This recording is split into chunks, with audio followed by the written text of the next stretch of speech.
Free educational videos के लिए excellence online को सब्सक्राइब करें। Excellence online, a project of academy of excellence.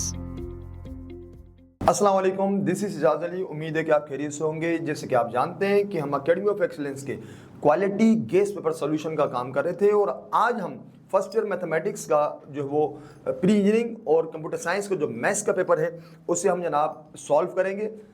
आइए जनाब चलते हैं सेक्शन ए की तरफ। मल्टीपल चॉइस क्वेश्चंस 20% MCQs होते हैं, 100 मार्क्स का पेपर होता है। इट मीन्स कि ये 20 MCQs होते हैं। फर्स्ट MCQs हमारे पास है the real part of 2 plus iota over iota।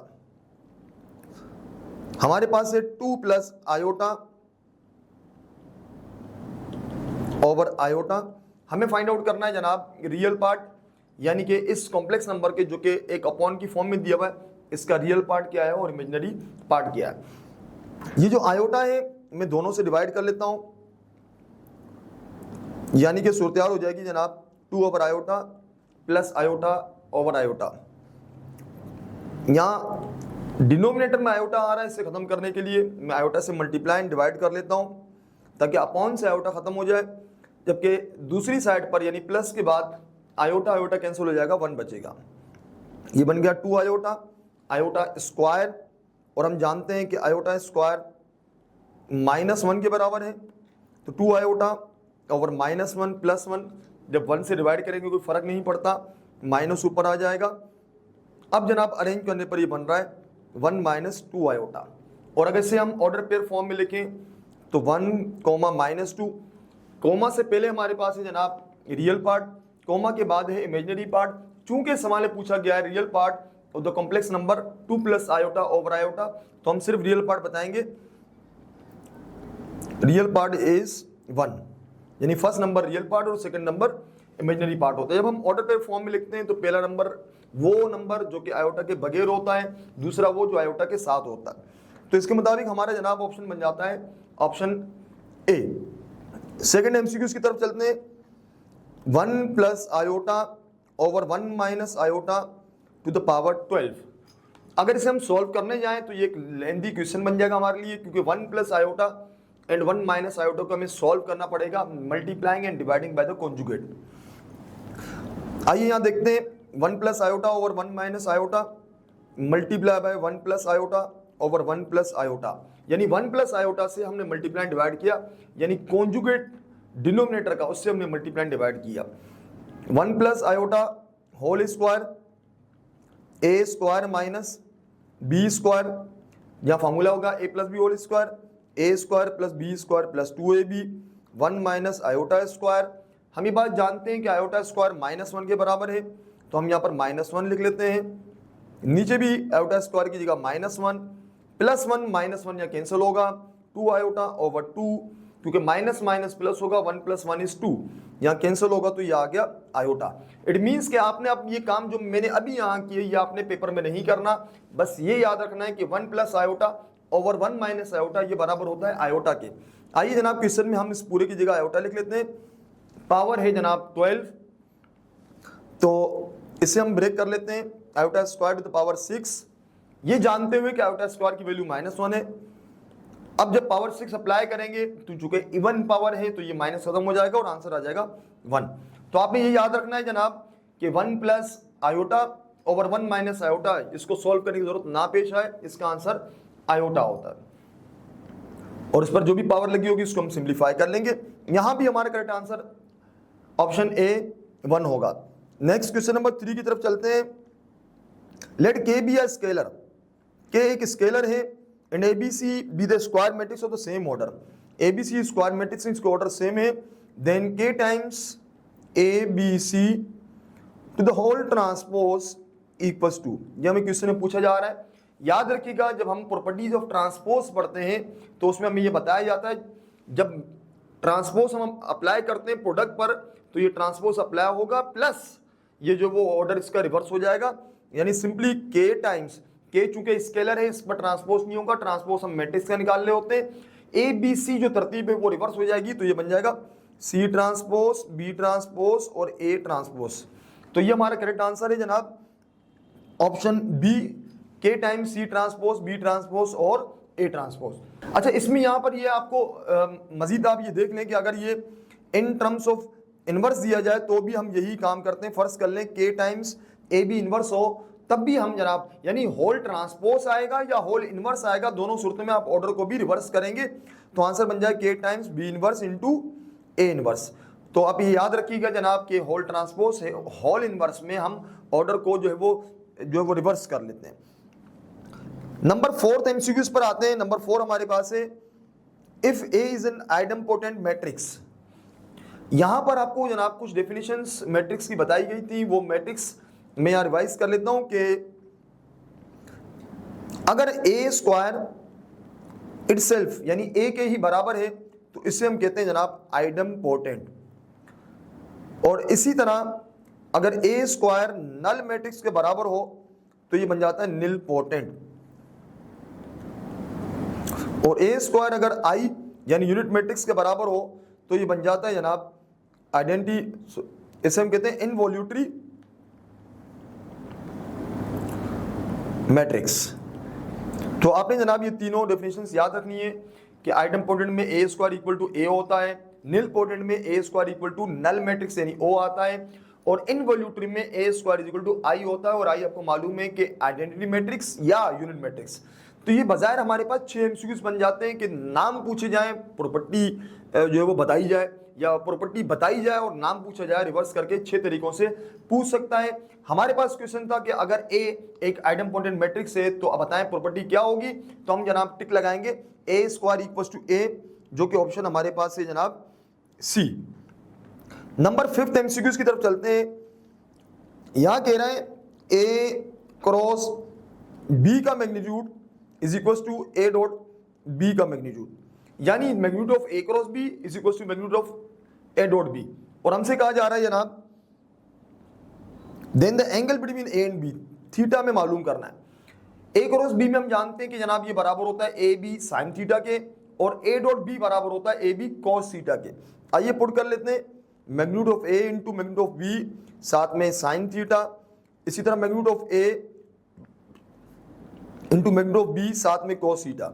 Magnitude of A यहाँ कैंसिल कर दिया, मैग्नीट्यूड ऑफ B भी कैंसिल हो गया, तो हमें ऑब्टेंड हुआ sine theta equals to cos theta, multiply यहाँ के डिवाइड होगा sine theta upon cos theta equals to 1, ये बन जाएगा जनाब tangent theta equals to 1, theta equals to tangent वहाँ इन्वर्स हो जाएगा, और जब हम कैलकुलेटर की मदद से टेंजेंट इन्वर्स ऑफ 1 निकालेंगे तो हमारे पास ये आ जाएगा 45 डिग्री या π/4 रेडियंस। तो ये हमें एंगल पूछा गया था, यानी हमारा ऑप्शन बन जाएगा जनाब इसका करेक्ट आंसर C π/4। नंबर 6 की तरफ चलते हैं। अगेन मैट्रिक्स का क्वेश्चन है, magnitude of A is 10 while the magnitude of B is 2 and A dot B is equals to 0, then the magnitude of A cross B will be, ये हमसे पूछा जा रहा है। A का मैग्नीट्यूड दिया हुआ है, B का मैग्नीट्यूड दिया हुआ है, और हमें जनाब A क्रॉस B का मैग्नीट्यूड मालूम करना है। साथ में हमें ये बताया गया कि A dot B equals to 0 है। A क्रॉस B का जब हम मैग्नीट्यूड निकालते हैं तो अभी हमने ऊपर देखा कि ये बराबर होता है magnitude of A into magnitude of B sine theta के। अब हमारे पास मैग्नीट्यूड ऑफ A तो है 10, मैग्नीट्यूड ऑफ B हमारे पास है 2, और एंगल हमारे पास गिवन नहीं है। यहाँ पर जनाब इन्होंने बताया कि A dot B equal to 0, और हम ये अपनी थ्योरी के क्वेश्चन में पढ़ चुके हैं, जब दो वेक्टर्स का डॉट प्रोडक्ट 0 होता है तो वो आपस में परपेंडिकुलर होते हैं और उनके दरमियान का एंगल होता है 90। चूंकि सवाल में A dot B equal to 0 दिया है, इट मीन्स के जो वेक्टर्स हैं वो परपेंडिकुलर हैं, और परपेंडिकुलर मीन्स उनके दरमियान का एंगल 90 है। 10 2 ज़ा 20, और साइन 90 की वैल्यू होती है 1, मल्टीप्लाई करेंगे तो हमें ऑब्टेंड हो जाएगा 20। ये जनाब A क्रॉस B का मैग्नीट्यूड। तो अगर हम बात करें, यहां हमारा करेक्ट ऑप्शन है जनाब D 20। नंबर 7 पर चल रहे हैं, यहां लिखा हुआ है a sequence is a function which remains a set of. Sequence को जब हम डिफाइन करते हैं, सीक्वेंस की डेफिनेशन सबसे पहले चैप्टर 4 के अंदर जब इंट्रोडक्शन होता है उसमें हम ये बताते हैं सीक्वेंस बेसिकली एक फंक्शन है जिसकी डोमेन नेचुरल नंबर्स होती है, और रेंज रियल भी हो सकती है और कॉम्प्लेक्स भी हो सकती है। यानी कोई भी फंक्शन आप लें, like f of x equals to x plus 2, यहाँ हम 1 पुट कर रहे हैं तो 1 + 2 ये बन जाएगा 3, हम यहाँ 2 पुट कर रहे हैं, ये बन जाएगा 2 + 2 यानी 4। इसी तरह अगर हम 3 पुट करें तो 3 + 2 यानी कि 5। तो आपने देखा जनाब मैं नंबर कौन से पुट कर रहा हूँ, 1 2 3। तो 1 2 3 जो मेरा इनपुट है वो बेसिकली नेचुरल नंबर से, तो जो आउटपुट आ रहा है वो सीक्वेंस बनाएगा। यही डेफिनेशन है जनाब सीक्वेंस की। सीक्वेंस यानी प्रोग्रेशन क्या होता है, एक फंक्शन होता है जिसकी domain should be natural numbers, यानी किसी भी फंक्शन में जब आप नेचुरल नंबर इधर इनपुट आप पुट करते हैं तो हमारे पास जो आता है आउटपुट रिजल्ट वो हमें बनाता है सीक्वेंस। ये था जनाब एमसीक्यू नंबर 7, जिसका करेक्ट आंसर है जनाब सी, नेचुरल नंबर्स। नंबर 8 हमारे पास है, if an equals to an minus 1 equals to n plus 1, a4 is 14, find a fifth।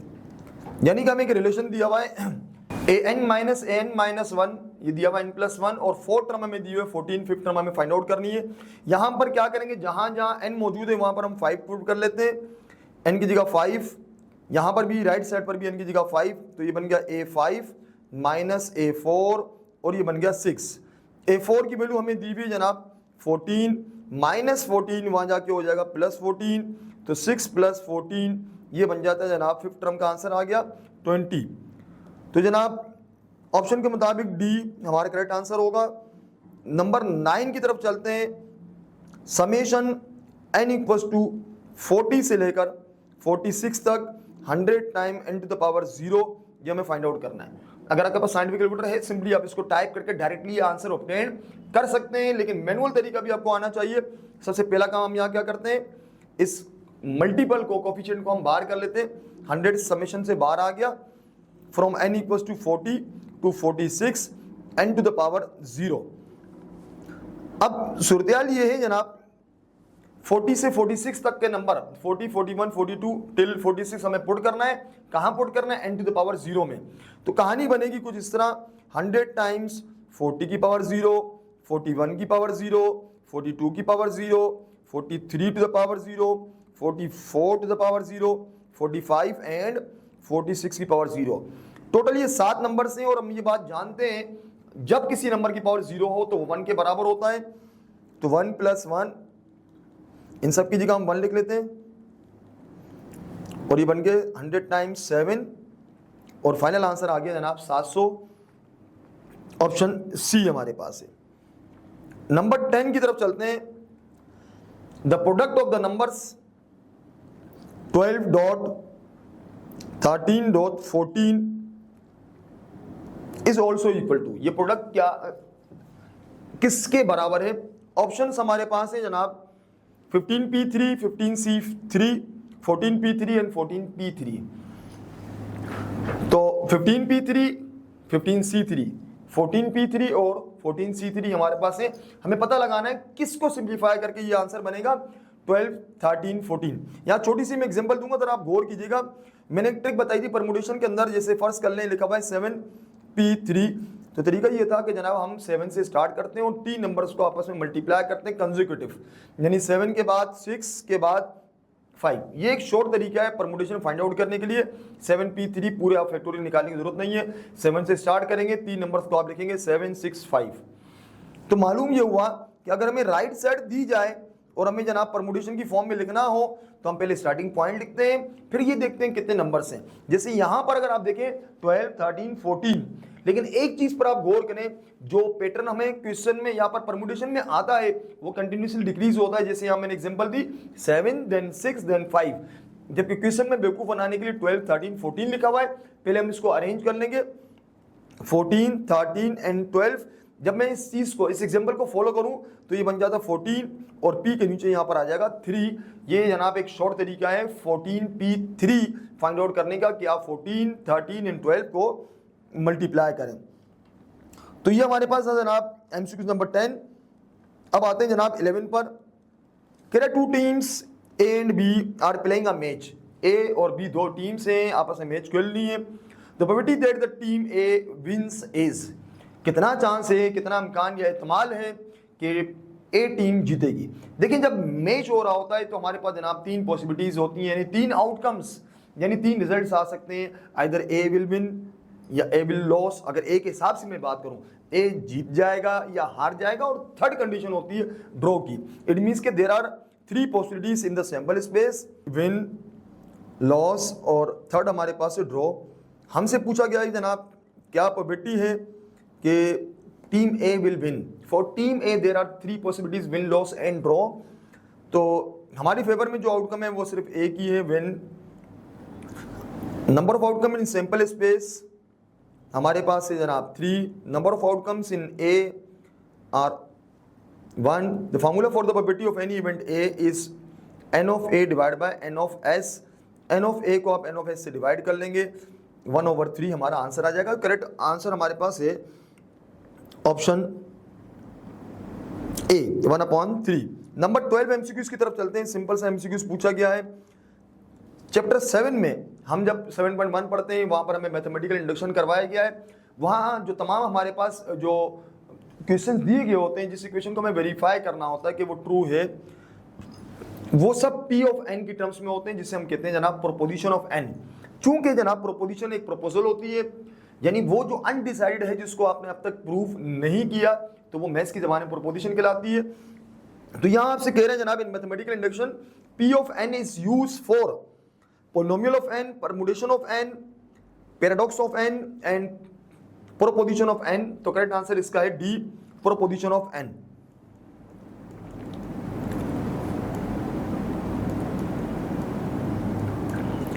और नेक्स्ट हमारे पास एमसीक्यूज है नंबर 13। ये भी चैप्टर 7 का है। यहां पर आप 4 फार्मूला में यहाँ लिख रहा हूं, वो आप नोट कर लीजिएगा। घुमा फिरा कर अक्सर पे इस तरह इनमें से एमसीक्यूज पूछ लेता है। 1 प्लस एक्स की पावर -1, 1 माइनस एक्स की पावर -1, 1 प्लस एक्स की power -2, 1 minus X to the power -2। First formula हमारे पास होता है 1 minus X plus X square minus X cube plus. आप देख रहे हैं जनाब जब अंदर प्लस और पावर पर माइनस है तो अल्टरनेट हमारे पास प्लस माइनस आ रहे हैं। First term positive, second negative, फिर पॉजिटिव, फिर नेगेटिव 1, फिर उसके बाद x, फिर एक्स स्क्वायर, फिर एक्स क्यूब, यानी पावर इंक्रीज हो रही है। जबकि हम सेकंड फार्मूला पर गौर करें, दोनों माइनस आ जाए तो उससे हमारी तमाम टर्म्स पॉजिटिव हो जाती है। 1 plus X square plus X cube plus dot. इसी तरह 1 plus X to the power -2, again अंदर प्लस और पावर पर माइनस है तो एक पॉजिटिव, एक नेगेटिव, एक पॉजिटिव, एक अल्टरनेट हमारे पास चलेगा। लेकिन फर्क ये है 1 minus 2x plus 3x square minus 4x cube plus. आप देख रहे हैं जनाब सेम फार्मूला है बट नंबर्स भी हम यहाँ पर चेंज कर रहे हैं। 1 2 3 इनकी एक छोटी सी डेरिवेशन है और दोनों माइनस होंगे तो सब बन जाएंगे प्लस में। 1 plus 2x plus 3x square plus 4x cube plus so on. तो ये हमारे पास बन जाता है जनाब करेक्ट आंसर इसका C, 1 plus X to the power -2। Number 14 MCQs पर आते हैं। हमारे पास है जनाब एक function F of X equal to sine cube X. हमसे कहा जा रहा है इज आ और एन, ये क्या है? तो जनाब यहाँ पर है option even odd, neither even nor odd या लीनियर। इवन ऑड डिसाइड करने का तरीका ये होता है कि आप एक्स हटाकर रिप्लेस कर लें -x में, साइन एक्स की माइनस एक्स।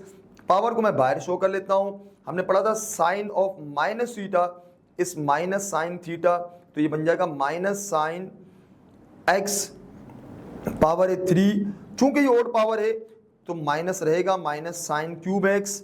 तो एफ ऑफ नेगेटिव एक्स हमारे पास आ गया एफ माइनस एक्स इस माइनस एफ ऑफ एक्स। ये इसलिए कि आप देख सकते हैं कि जनाब ये पूरा दोबारा अगेन फंक्शन ऑब्टेंड हो रहा है, तो इसकी जगह मैं जनाब एफ ऑफ एक्स लिख लेता हूँ माइनस सेम। और ये जो कंडीशन हम यहाँ पर देख रहे हैं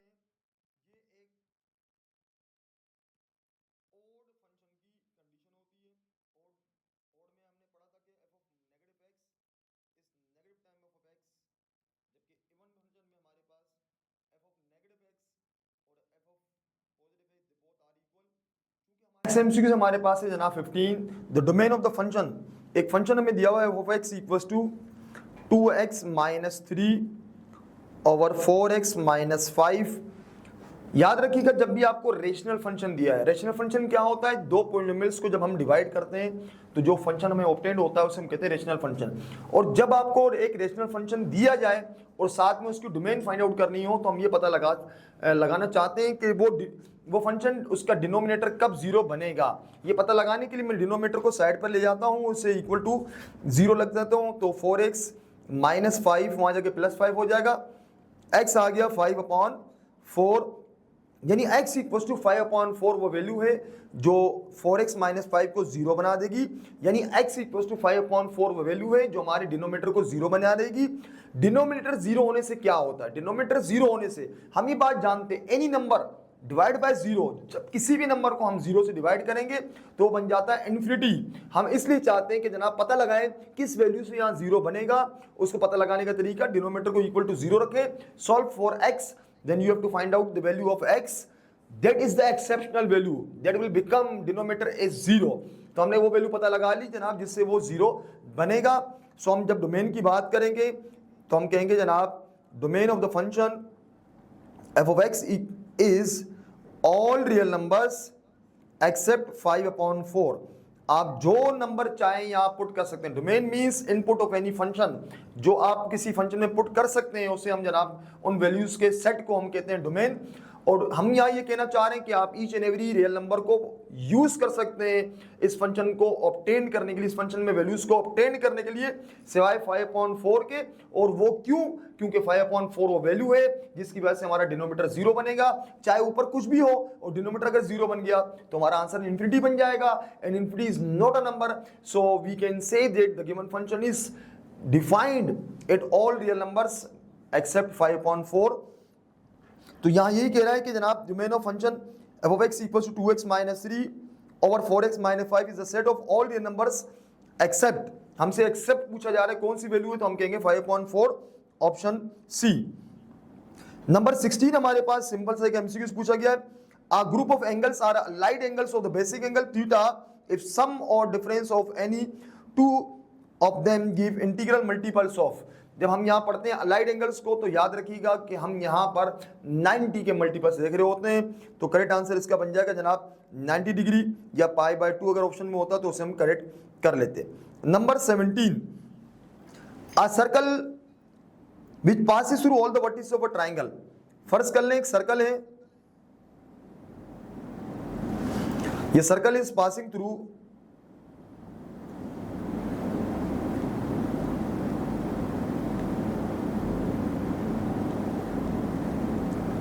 all the vertices of the triangle. इस तरह के सर्कल हम जनाब कहते हैं सरकम सर्कल।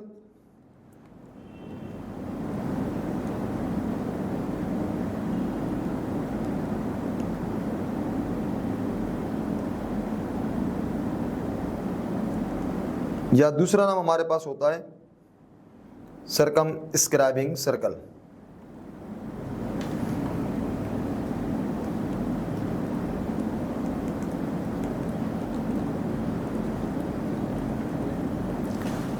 तो ये था हमारे पास जनाब एमसीक्यूज नंबर 17। इसमें हमसे पूछा जा रहा था कि वो सर्कल जो ट्रायंगल के तमाम वर्टिसेस से पास हो उसे क्या कहते हैं, तो करेक्ट आंसर बन जाता है सरकम सर्कल, ऑप्शन ए। नेक्स्ट है हमारे पास 18, बुक का एक इंपॉर्टेंट सा क्वेश्चन है, उसी का एक हिस्सा आपसे पूछा गया है, the ratio between small R capital R and small r1 is equals to. तो याद रखिएगा जनाब, इसको आप याद कर लें क्योंकि क्वेश्चन में हम ये प्रूफ कर रहे होते हैं कि इसका रेशियो बनेगा 1 2 3। इसी सवाल को यहाँ पर घुमाकर पूछा जाता है, यहाँ तो ये पूछा गया है, अगर उसको रिवर्स कर ले r1 ratio capital R ratio small r is equals to, तो आप अपने नंबर्स को भी रिवर्स कर लेंगे, 3 2 1 कर लेंगे। तो हमारे पास जनाब यहाँ पूछा गया स्मॉल r कैपिटल R इन r1 का रेशो, तो हमारा ऑप्शन होगा जनाब 1 2 3, ऑप्शन ए। 19 एमसीक्यूज की तरफ चलते हैं। 19 वाला हमारे पास है sake of cos inverse of -1/2। Simple आपने जनाब कैलकुलेटर का सहारा लेना है। कोस इनवर्स ऑफ -1/2 जब आप निकालोगे इट विल 120 डिग्री। यानी कोस इनवर्स ऑफ -1/2 करेंगे, कैलकुलेटर आपको बता देगा 120। अब हमें निकालना है सेक ऑफ 120, चूंकि सेक का बटन हमारे पास नहीं होता इसलिए हम कोस की वैल्यू निकालकर इसको रेसिप्रोकल कर लेंगे। तो हम यहाँ पर करते हैं 1/cos 120, क्योंकि हम जानते हैं कि सेक बराबर होता है 1/cos के 1/cos 120 -1/2। ऊपर हम देख चुके हैं, ऊपर जाएगा तो ये बन जाएगा -2। तो करेक्ट आंसर इसका है जनाब -2, that is option D. Next आ जाए जनाब एमसीक्यूज नंबर 20 पर। यहाँ कह रहा है कि the solution of √2 sin θ + 1 = 0 between the values pi and 3π/2। हमसे कहा जा रहा है कि इसको हम सॉल्व करें, सोल्यूशन इसका क्या बनेगा, सिंपली सॉल्व करेंगे, +1 वहाँ जाके बन जाएगा -1, मल्टीप्लाई यहाँ के डिवाइड, तो sin θ इज -1/√2 थीटा, साइन वहाँ जाके बन जाएगा sine inverse -1/√2 theta equals to, जब आप कैलकुलेटर से फाइंड आउट करेंगे तो ये आएगा -45। तो चूंकि -45 हमारे गिवन इंटरवल में लाई नहीं करता है, इट मीन्स कि हमें इसका दूसरा करेस्पॉन्डिंग दूसरा एंगल भी फाइंड आउट करना होगा। तो हम यहाँ पर दूसरा एंगल साइन में फाइंड आउट करने के लिए पाई में से माइनस कर लेते हैं वैल्यू को, जो कि एंगल हमें गिवन होता है। यहाँ पर पाई मीन्स 180 और माइनस और 45 हमारे पास नेगेटिव में है। तो याद रखिएगा जब भी आपका एंगल नेगेटिव में आ रहा हो, इसका करस्पॉन्डिंग दूसरा एंगल फाइंड आउट करने के लिए आप 180 माइनस दैट एंगल करते हैं। तो 180 फिर माइनस, फिर -45 हमारा आंसर था, तो माइनस माइनस यहाँ पर प्लस बन जाएगा, तो ये बन जाता है 225। 225 मीन्स 5 टाइम्स π/4। ये सिंपल है, आप इसको रेडियन में कन्वर्ट कर सकते हैं। 225 डिग्रीज में है, आप रेडियन में कन्वर्ट करना चाहते हैं, π/180 से आप मल्टीप्लाई करें, कैलकुलेटर की मदद से आप कटिंग करेंगे तो आपके पास 5 और 4 बचेगा, यानी 45 5 जा 225 एंड 45 4 जा 180, तो ये बन जाएगा 5π/4 हमारा करेक्ट आंसर है एमसीक्यूज नंबर 20 का, दैट इज ऑप्शन सी। आइए जनाब अब हम चलते हैं सेक्शन बी की तरफ।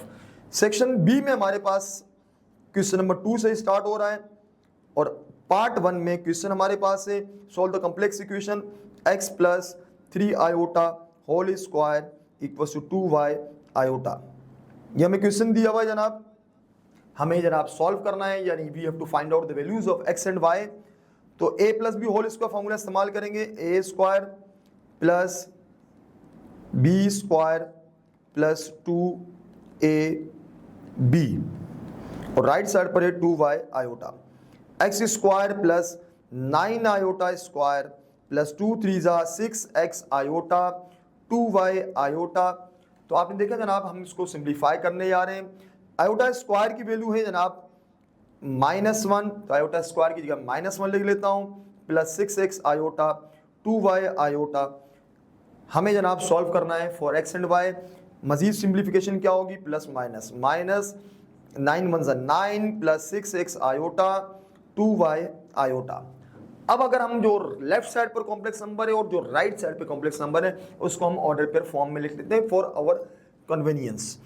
तो x² -9, 6x करना क्या होता है, विदाउट आयोटा जो नंबर है वो रियल पार्ट है, कोमा से पहले आएगा। आयोटा का जो मल्टीपल है, याद रखिएगा जब किसी कॉम्प्लेक्स नंबर को हम राउंड ब्रैकेट में लिखते हैं तो आयोटा मेंशन नहीं करते, आयोटा के साथ जो मल्टीपल है उसे लिखा जाता है as an imaginary part.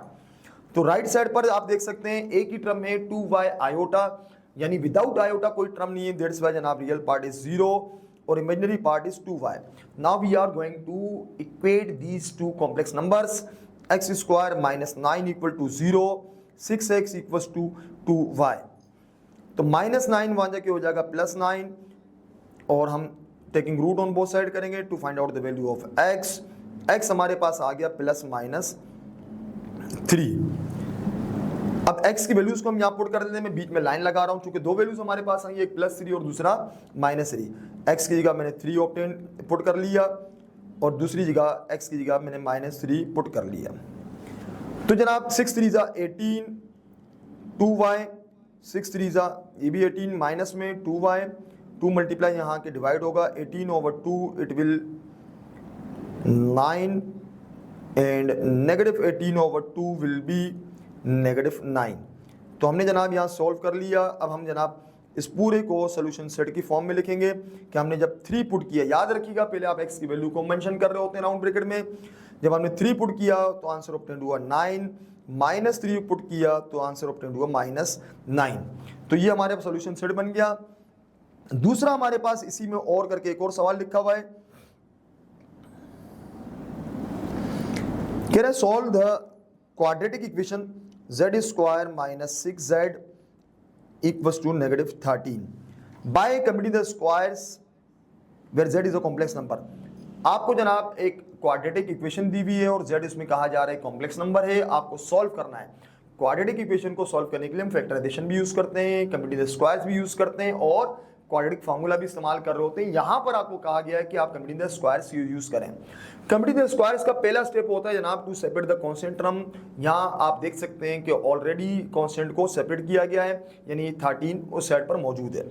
Left side पर हम फार्मूला इस्तेमाल करेंगे a square -2ab plus b square equals to -13। z square है तो यहाँ पर z आएगा, यहाँ पर भी z आएगा। ऊपर आप देख सकते हैं 6z है, जबकि नीचे हमारे पास है 2 एंड z। 2z को हम किससे मल्टीप्लाई करें, 6z आ जाए तो यहाँ पर आ जाता है 3, यहाँ पर भी होगा 3 और राइट साइड पर भी हम 3 स्क्वायर ऐड कर लेंगे। उसकी वजह यह है कि जनाब आप देख सकते हैं कि ये टर्म एक्स्ट्रा है जिसको हमने राइट साइड पर भी ऐड किया। एक्स्ट्रा क्यों है, लेफ्ट साइड पर हमारे पास था y square -6y, z square -6z। तो z स्क्वायर को हमने जनाब z to the whole square किया, 6z को मैंने 2 टाइम z टाइम 3 कर लिया, जबकि थर्ड टर्म मौजूद नहीं थी, हमने खुद से यहाँ पर 3 स्क्वायर लगाया टू कंप्लीट द स्क्वायर। इसीलिए इस मेथड का नाम है जनाब complete the squares. Right side पर भी ऐड कर लिया। अब आप देख सकते हैं लेफ्ट साइड पर एक कंप्लीट फार्मूला बन गया है, a square -2ab plus b square, तो z -3 का होल स्क्वायर बन जाएगा जो कि बराबर होता है a - b होल स्क्वायर। ये हमारे पास a है, ये हमारे पास b whole square. Right side पर -13 plus 9 z -3 to the whole square equals to -4। -13 plus 9 हो जाएगा -4। स्क्वायर खत्म करने के लिए we are applying square root on both sides, तो ये जनाब बन जाएगा इस तरह से, स्क्वायर रूट कैंसिल होगा, z -3 इक्वल्स टू, अब रूट के अंदर आप देख सकते हैं जनाब नेगेटिव आ रहा है तो इट मींस कि यहाँ आयोटा लगाएंगे और 4 का रूट होता है +-2। दो कंडीशन बना लेते हैं, z -3 equals to 2 iota and z -3 equals to -2 iota. तो z हमारे पास आ गया -3, वहाँ जाके +3 + 2 आयोटा, जबकि यहाँ पर भी इसी तरह होगा, -3 वहाँ जाके +3 होगा, जबकि -2 आयोटा सेम आएगा। तो ये z की दो वैल्यूज आ गई। तो जब हम सोल्यूशन सेट बनाएंगे तो हमारे पास कहानी बनेगी कुछ इस तरह से कि हम कहेंगे जनाब 3 + 2 iota, 3 - 2 iota, these are the solutions, both are the solutions of the given quadratic equation। Next question की तरफ चलते हैं जनाब। इसी तरह का एक और हमारे पास सवाल गिवन है जनाब, write the following polynomials are the product of linear factors. हमें जनाब एक पॉलिनोमियल दिया गया है, हमें उसको प्रोडक्ट ऑफ लीनियर फैक्टर्स में जो वो लिखना है। इट मीन्स कि हमें फैक्टराइज करना है। जैसे कि आप जानते हैं factorization is a process of writing any algebraic expression और polynomial in terms of the product of 2 और मोर फैक्टर्स। जब हम किसी भी अलजेब्राइक एक्सप्रेशन या पॉलिनोमियल को 2 या 2 से ज़्यादा लीनियर फैक्टर्स यानी फैक्टर्स की प्रोडक्ट की फॉर्म में लिखते हैं, इसी को हम कहते हैं जनाब फैक्टराइजेशन। तो क्वेश्चन हमारे पास है जनाब z³ + 3z², ये दो पार्ट्स हैं हमारे पास, इनमें से किसी एक को हम फैक्टराइज कर लेते हैं, +19z + 17 p ऑफ z। सबसे पहले हम इसे नाम देते हैं polynomial in terms of z। p of z equals to z³ + 3z² + 19z + 17। यहाँ पर हम एक काम करते हैं, डिफरेंट वैल्यूज को पुट करते हैं और उस वक्त तक जब तक हमारे पास 0 ऑब्टेन नहीं हो रहा। चूंकि आप यहाँ देख सकेंगे all terms are adding with each other, आपस में ये तमाम टर्म्स ऐड हो रही हैं, तो ये थोड़ा सा मुश्किल होगा कि हम अगर किसी पॉजिटिव नंबर को लेते हैं तो वो सब मिलकर भी 0 नहीं बनाएंगे, क्योंकि पॉजिटिव को जब हम ऐड करते हैं, सारे पॉजिटिव नंबर जब ऐड होंगे इट विल नेवर बिकम 0, वो 0 नहीं बनेगा। तो लॉजिकल पॉसिबिलिटी ये है कि हमारा 0 बनेगा इन उन वैल्यूज से जो कि नेगेटिव हैं, इसलिए हम स्टार्ट करने जा रहे हैं -1 -2। इसका आगे मतलब ये नहीं कि हर सवाल में आप नेगेटिव और नेगेटिव ही नंबर पुट करेंगे, आप पॉजिटिव एंड नेगेटिव दोनों पुट करते हैं। कब? जब सवाल में हमारे पास प्लस और माइनस दोनों हो। चूंकि यहाँ पर तमाम सवाल टर्म्स जो है प्लस में है, इट मीन्स कि हम पॉजिटिव नंबर यहाँ पुट नहीं करेंगे, उससे जीरो नहीं बनेगा। आइए जनाब हम यहाँ पुट कर रहे हैं, पुटिंग z इक्वल्स टू -1। आइए चेक करते हैं जनाब इससे जीरो बन रहा है या नहीं। जहाँ जहाँ z है वहाँ पर हम -1 यूज़ कर लेते हैं, तो each and every z is now replace with -1। ये हमारे पास सूरत-ए-हाल है जनाब। आइए सॉल्व करते हैं। -1 का क्यूब होगा -1 और -1 का स्क्वायर होगा 1 plus minus minus 19 1 19 plus 17 -1 3 1 3 minus 19 plus 17। आप इसे सॉल्व करेंगे यू विल गेट 0, और इट मीन्स के पहला ही तुक्का हमारा जो ट्रायल एंड गेस मेथड ये होता है, इसमें हमारा 0 आ चुका है। अब यहाँ पर आप ज़रा गौर कीजिएगा, z की जिस वैल्यू से 0 आ रहा है वो है z इक्वल्स टू -1, यानी z की वैल्यू -1 हमने ली थी। तो हम जनाब जब इस यहाँ से बात करेंगे, -1 यहाँ के शिफ्ट होगा तो ये बन जाएगा z+1 इज आ फैक्टर, यानी कि हम जब फैक्टराइज जो करना चाहते हैं, लीनियर फैक्टर्स बनाना चाहते हैं, उसमें से एक फैक्टर हमने ऑब्टेन कर लिया z+1। अब मैं आगे लिख रहा हूं, in order to find the other factor we will divide given p of z by z+1। यानी कि जो हमें पॉलिनोमियल दिया हुआ है इसको हम z+1 से, यानी कि फर्ज कर लें एक क्वेश्चन हमारे पास है, उसका एक फैक्टर अगर पता हो दूसरा फैक्टर पता लगाने के लिए हम डिवाइड कर सकते हैं। लाइक हमें कहूँ अगर 2 is a factor of 8, 2 is a factor of 8, तो दूसरा फैक्टर पता लगाने के लिए आप 8 को 2 से डिवाइड कर लें, 4 आ जाएगा। इट मीन्स क्या, the second one the other factor is 4। यही काम हम यहाँ पर कर रहे हैं, चूंकि हमें एक फैक्टर पता लग गया z+1 है, दूसरा फैक्टर पता लगाने के लिए हम डिवाइड कर रहे हैं, और डिवाइड करने की वही सिंथेटिक डिवीजन मेथड हम इस्तेमाल करेंगे। क्वेश्चन में जो हमारे पास कोफिशिएंट्स दिए हुए हैं, यहाँ पर 1, यहाँ पर 3, 19 और 17, इन्हीं को मैं लाइन से यहाँ लिख लेता हूँ, 1, 3, 19 और 17। और z की जो वैल्यू 0 बना रही है वो है जनाब, यानी रूट जो हमारे पास है -1। फर्स्ट वैल्यू हम सेम लिखते हैं, ये हम क्लास 9 और 10 में हमने ये सिंथेटिक डिवीजन मेथड पढ़ा है। पहली वैल्यू सेम आती है, फिर हम क्रॉस जो है वो मल्टीप्लाई करते हैं। 1 मल्टीप्लाई होगा -1 से तो -1 आएगा, 3 - 1 इज 2, 2 मल्टीप्लाई होगा -1 से तो -2 आएगा, 19 - 2 ये बन जाएगा 17, 17 अब मल्टीप्लाई होगा -1 से -17, टोटल करेंगे 0 आएगा। और याद रखिएगा लाजमी यहाँ पर जो लास्ट टर्म यानी रिमाइंडर शुड भी 0, क्योंकि आप जिस चीज़ को डिवाइड कर रहे हैं आप उसको डिवाइड कर रहे हैं उसी के फैक्टर से, तो लाजमन उसका रिमाइंडर 0 आना है। सो द अदर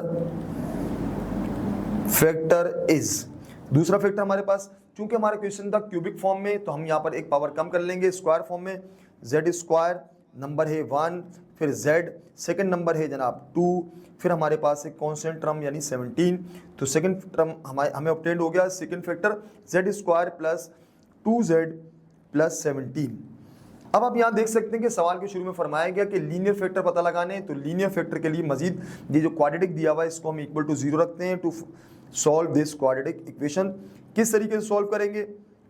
उसी तरीके से सॉल्व करेंगे जो हमने इससे पहले वाले क्वेश्चन में सॉल्व किया। +17 वहाँ जाके -17 होगा, यह फार्मूला इस्तेमाल होगा a square plus 2ab plus b square equals to -17 plus 1 square. आप देख सकते हैं कि जो टर्म हमारे पास एक्स्ट्रा थी वो हम दोनों साइड पर ऐड कर रहे हैं लास्ट क्वेश्चन की तरह। तो आइए जनाब चलते हैं, लेफ्ट साइड पर बन रहा है formula a plus B whole square यानी z+1 होल स्क्वायर, -17 1 का स्क्वायर 1 होगा, z+1 का होल स्क्वायर -16। स्क्वायर खत्म करने के लिए हम रूट अप्लाई कर लेते हैं, z+1 होल स्क्वायर है हमारे पास, यहाँ भी रूट और यहाँ भी रूट, तो ये बन गया जनाब z+1 और रूट के अंदर हमारे पास है जनाब -16, नेगेटिव की वजह से आयोटा आएगा और 16 का रूट होता है +-4। तो हमारे पास जनाब दो पॉसिबिलिटीज़ बनी है, चूंकि प्लस माइनस आ रहा है। एक में हम लिख रहे हैं z+1 इज़ 4 आयोटा, दूसरे में हम लिख रहे हैं z+1 इज़ -4 आयोटा। तो z+1 -4 iota equal to 0, z+1 +4 iota equal to 0। तो आपने देखा अब जो हमें फैक्टर्स ऑब्टेन हो रहे हैं लीनियर। लास्ट में फाइनली जब आप रिजल्ट बनाएंगे तो आप जनाब क्वेश्चन लिखेंगे जो हमें सवाल में दिया हुआ था, z³ + 3z² + 19z + 17। पहला जो फैक्टर ऑब्टेन हुआ था वो था z+1। यहां ऊपर जो दो फैक्टर्स ऑब्टेन हुए हैं, एक हमारे पास ये फैक्टर होगा, दूसरा हमारे पास ये फैक्टर होगा। तो हम जनाब फाइनली जब क्वेश्चन को समराइज करेंगे तो लिखेंगे z+1 -4 आयोटा और साथ में z+1 +4 आयोटा। ये थी जनाब फैक्टराइज फॉर्म, एक क्यूबिक इक्वेशन दी हुई थी जिसको हमने जनाब लीनियर फैक्टर्स के प्रोडक्ट की फॉर्म में लिखा है। आज के लिए यहीं तक रखते हैं, इंशाल्लाह नेक्स्ट वीडियो लेक्चर में मुलाकात होगी, तब तक के लिए अल्लाह हाफिज़।